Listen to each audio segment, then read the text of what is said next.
India plans to regulate cryptocurrencies with a hefty 30% tax on gains. Uh-oh, Willie Doo's going to go running. He's running. Stop running, Will.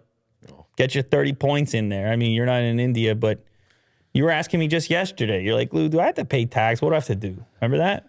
Yeah, I was like, still very confusing. It's like, you got to pay, man. You're paying. Yeah, every transaction. They want it. They're coming for you. Yeah. India's government on Tuesday announced plans to impose a 30% tax on income gained from digital assets like cryptocurrencies and non-fungible tokens in a move that will assuage? What a word. Well done. Earlier concerns about the country imposing an outright ban on crypto. Oh, okay. So possibly what at first sounds like negative crypto news is possibly positive crypto news, because they say, well, look, they didn't outright ban it. They just want a piece. Yeah. Government just wants a piece. You know how governments work. They just want a piece, Will. Like, hey, don't forget about us. You can't go create your own thing without us. 30% though? They're like, look at our fancy building over here. Oh. This historic building that we're standing in. Yeah. It's a lot. No matter where this government happens to be, they're like, this stuff costs money over here. They're like, you see the road you're driving on, that costs money right there. And you're like, is it really 30% though? How much are you getting paid? Yeah. Can't you pay with your crypto? They're like, no.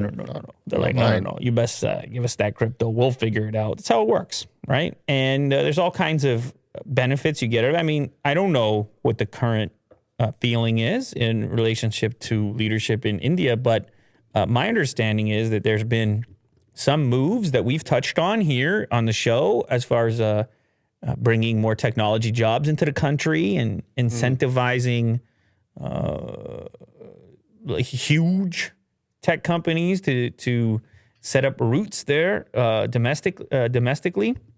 So anyway, the crypto thing has been a sensitive one, not just in India but everywhere, and everyone's kind of waiting to figure out how, like, what the restrictions and regulations are actually going to be, and that's in every single country. And it's always the case with newly emerging tech, particularly anything that has to do with finance. So they come out and say, not banning, we just want 30%. And presumably elsewhere, when it comes to unrealized gains, and it's gonna eventually fall into the same bracket as investments and other things. For sure. So it's only a matter of time. You're going to see more of this stuff. Real quick, Tali House contributed to the chat a few times, and his comment was, Jim Thorpe was the greatest athlete of all time. Check the stats. And I'm on his Wikipedia, and apparently he's the first guy to win a gold medal for the U.S. in the Summer Olympics. He also played American football, professional baseball, and basketball. Okay. And this guy's known to be like one of the best athletes of all time. Shout out to the chat. It's a good call, and it's a variety of sports, which I like. But I don't know that most people are going to go there with you, only because it's not really the way we watch sports. It's like across. We tend to think of it as the greatest in one specific thing. Maybe it's the wrong perspective. Yeah. But now that he mentioned the Olympics, I thought of the other guy swimming, Phelps. He won a few gold medals.